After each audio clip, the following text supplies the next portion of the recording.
ప్రభుత్వం ఉక్కుపాదం మోపబోతోంది.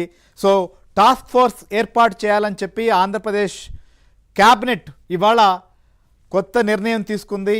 సో ఈ నిర్ణయంతో ఖచ్చితంగా సోషల్ మీడియాలో భావ ప్రకటన స్వేచ్ఛతో ఇష్టానుసారంగా రెచ్చిపోతూ ఇటు కులాల మధ్య మతాల మధ్య ఏదైతే వైరం తీసుకురావడమే కాకుండా వ్యక్తిత్వ హననానికి పాల్పడుతున్నటువంటి వారిపై ఇక కఠినంగా వ్యవహరించాలని చెప్పి కూడా ప్రభుత్వం అయితే సీరియస్గానే ఇవాళ చర్చించిందనేది స్పష్టంగా అర్థమవుతోంది. ఎందుకంటే గత కొద్ది రోజులుగా చూస్తున్నాం ఆంధ్రప్రదేశ్ రాజకీయాల్లో, ఆంధ్రప్రదేశ్ పరిణామాల్లో.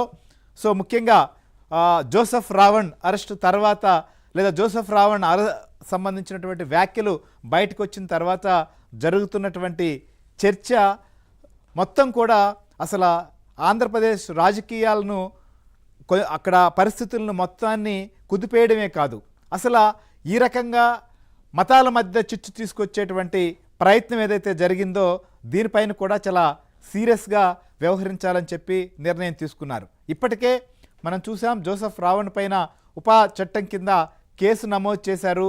సో ఈ నేపథ్యంలో రకరకాల ఉపా చట్టం ప్రయోగించడం పైన కూడా ఇటు విస్తృతమైనటువంటి చర్చ ఒకవైపు సాగుతోంది.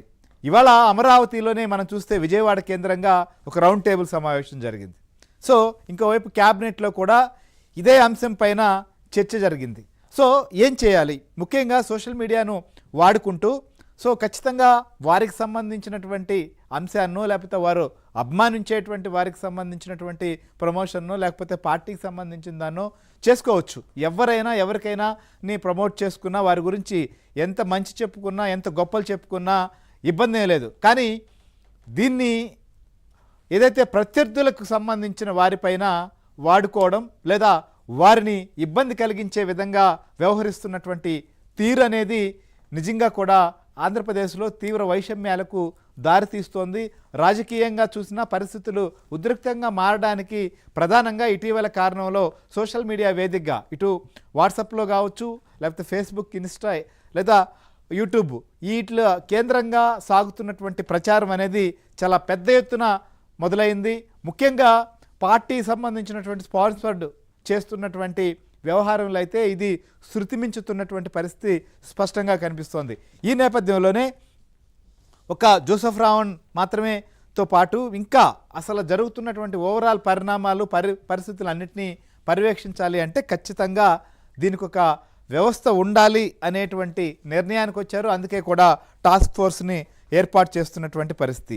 ఇది ఇంటర్నల్గా ఇవాళ క్యాబినెట్ సమావేశం జరుగుతున్నప్పుడు పోలీసు ఉన్నతాధికారులు కూడా వచ్చి దీనిపైన ఒక ప్రజెంటేషన్ కూడా ఇచ్చినట్లుగా తెలుస్తోంది.